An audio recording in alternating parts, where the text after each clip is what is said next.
Breaking news! Mainit na usapin ngayon ang paghahanda ng Office of the Ombudsman sa pagsasampa ng plunder case laban kina Chis Escudero at Martin Romualdez ngayong Mayo kaugnay ng umano'y anomalya sa flood control at budget process. Ayon kay Ombudsman Crispin Remulla, seryoso at puspusan na ang pagbuo ng kaso at may umano'y conspiracy na kinasasangkutan ng mga dating mataas na opisyal.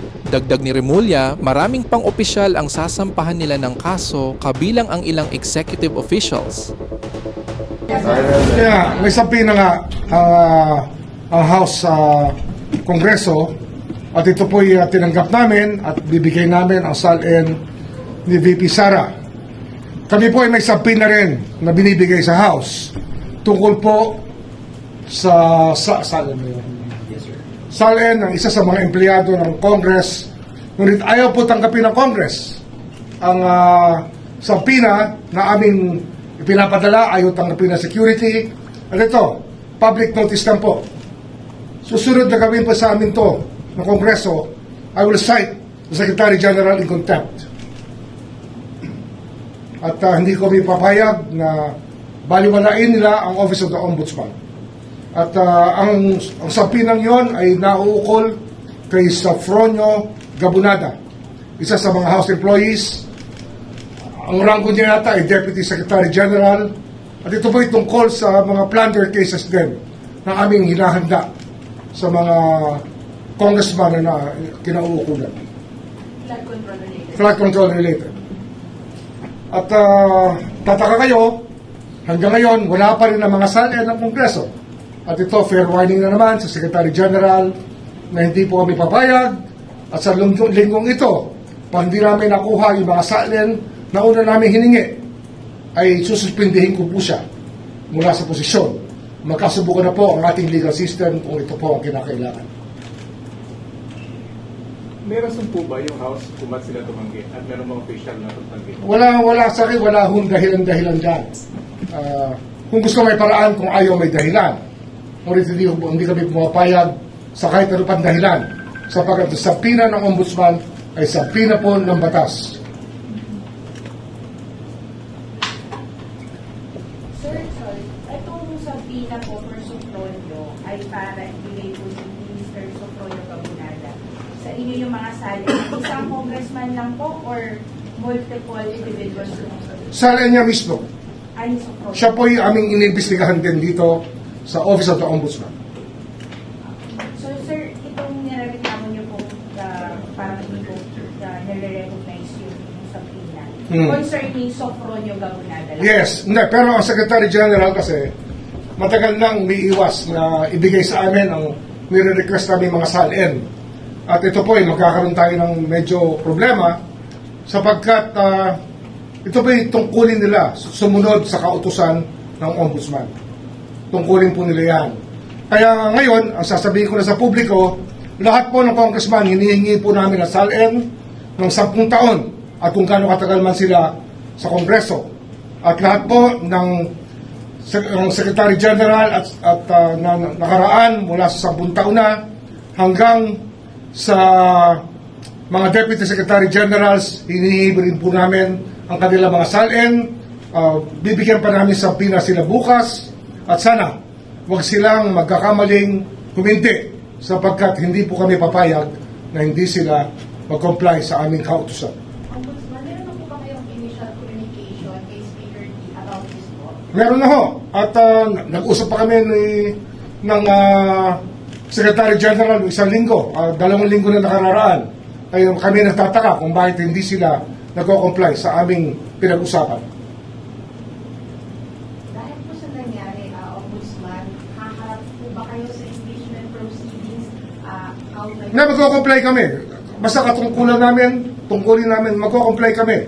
Ang hinihingi namin sa kanila, yung kanilang tungkulin sa taong bayan na bigyan sa amin ng impormasyon ay kanilang ibigay. Sir, yung subpoena po kasi is asking you to come in person on April 14 to submit the silence of the Vice President. So does this Yung custodian ng SALN na magdadala.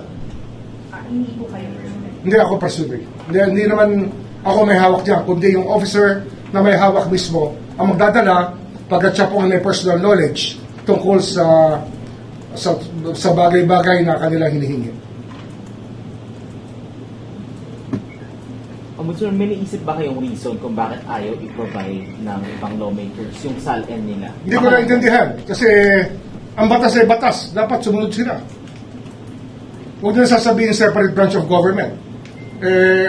Kung sila ay kahit speaker pa o kahit ano pang rango, pag may subpoena po, sumusunod po tayo. Kung sa korte po tayo, sinabpina, susunod po tayo. Kung sa ombudsman tayo sinabpina, susunod po tayo. Yan po ang nasasabi ng ang batas na nilikha upang bigyan ng poder ang Office of the Ombudsman. Sir, separate topic lang, pero flood control ba? Sir, kasi may copy ko ako nitong information about yung request po ng Ombudsman sa preventive no departure order for the Young Brothers. This was granted by the court. Nakalagay po kasi dito sa request nyo, you cited na they may be liable for graft and malversation with respect to have a confirmation. Isa yan sa aming inahandang kaso. Marami pong kaso na lamang lumabas na ngayong Abril at marami pong lalabas na kaso sa Mayo. At hindi lang po malversation, kundi plunder po ipafile na namin. Plunder cases will be filed by this office against high-ranking people very soon enough, by the month of May. But sir, as far as the Yap brothers are concerned, graft and malversation by Pwedeng plunder din. Depende pa sa aming findings. Pwedeng plunder din. Because we want the Supreme Court to revisit the doctrine of plunder. Yung doctrine ng Korte Suprema sa plunder ay dapat mausisa muli sapagkat tila ginagawa nila imposible ang plunder maging krimen. Kaya ito po ay nasa sa kanila na. Ibibigay namin ang responsibilidad sa Korte Suprema upang maglahad ng tamang patakaran tungkol sa plunder. Sapagkat meron na po silang nakaraang mga ruling na hindi po sang-ayon sa aming paniniwala. So, sir, sorry, dun sa Supreme Court, you filed a motion for them to clarify? Hindi. Sinasabi ko lang na plunder yung file namin at darating sa kanila ang tanong na yan muli upang mabisita nila muli ang mga doktrina na kanilang nilabas tungkol sa plunder. Sir, kasi I understand yung sa Yap brothers po meron ng civil forfeiture cases against... Meron din. Ang problema nga kasi, yung Secretary General, pag hindi sa amin binigay ang SALN, ay parang sinasabi nila, hindi kayo pwede mag-file ng civil forfeiture cases. They're gonna frustrate the ends of justice. I'm warning the Secretary General, do not do this again. We will cite you for contempt and we will suspend you, if not remove you from office. Sir, the fact ba na may, I'm asking your opinion on this as a lawyer, given na meron na pong civil forfeiture cases na pending against the Young brothers, does this make them liable for plunder already? Kasi No, it doesn't follow. Doesn't follow. Doesn't follow. Or any criminal case, sir. We have to look at the circumstances by which we qualify a crime to be plundered.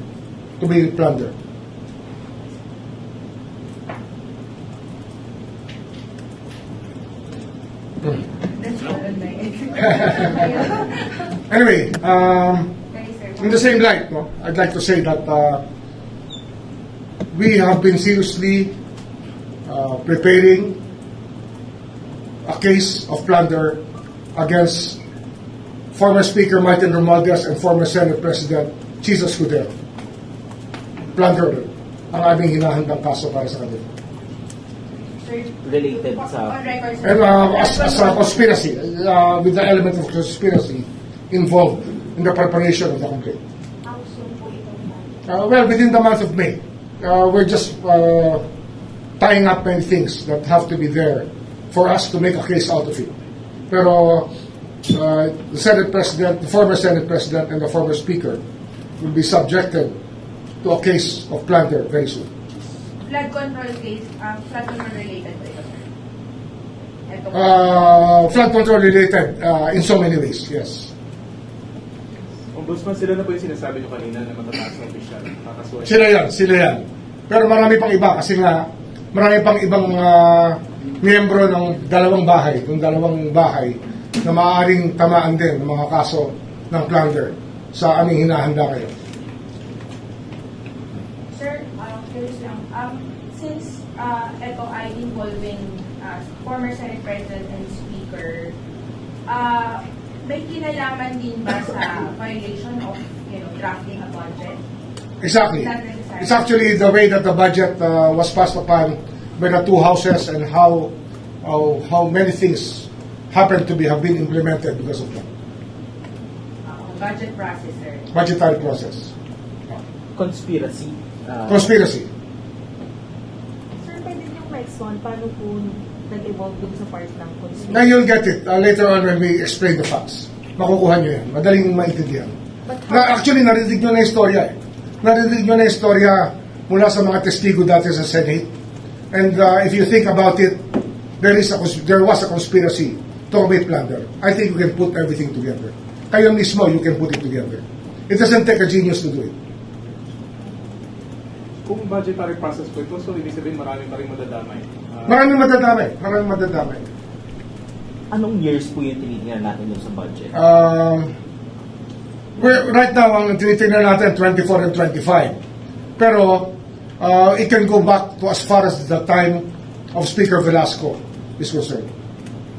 Nung panahon ni Speaker Velasco, malamang ay babalik pa kami hanggang doon sa pag-aaral ng mga kasong dapat pagulungin laban sa mga taong gumawa ng ganitong gawain ng plunder nga. Yung paglilimas ng ating kaban ng bayan. Meron din po kasama from BPM, executive officials. Malamang, meron din. So sir, pwede rin, on top of violation of plunder law, violation of the budget law ng 2024-2025. Yes. Okay? Wala na. Thank you.